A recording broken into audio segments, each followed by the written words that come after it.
Friends, আজকে দেখো আবার অর্পণ পিৎজা পয়েন্ট থেকে পিৎজা নিয়ে নিয়েছি, কারণ খুব খিদে পেয়েছে। কালকে এক্সাম, এখন উঠে বানানোর সময় নেই, কারণ মেয়ে উঠতে দেয় না, পড়াচ্ছি। দেখো পড়ে যাচ্ছে, কালকে এক্সাম, তো ভাবলাম তাহলে একটা পিৎজাই অর্ডার দিয়ে দিই।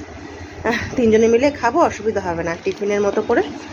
আর তারপর তো ডিনার করব। তো দেখো কীরকম এসেছে।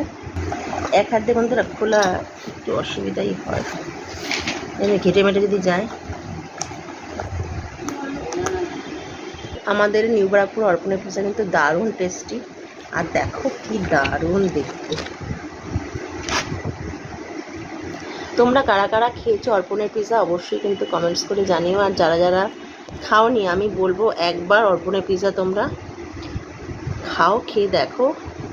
বড় বড় পিৎজার দোকানকে কিন্তু ও টেক্কা দিতে পারে, এতটাই টেস্টি হয় ওর পিৎজা। আমাকে দেখো না বন্ধুরা, আমার অবস্থা খুব খারাপ, কারণ সারাদিন পড়াশোনা,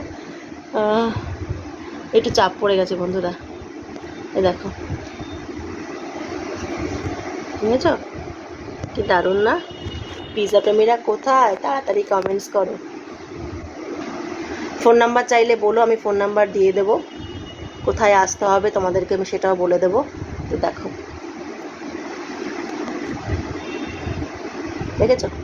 চলো খেয়ে নিবে, ঠান্ডা যাচ্ছে।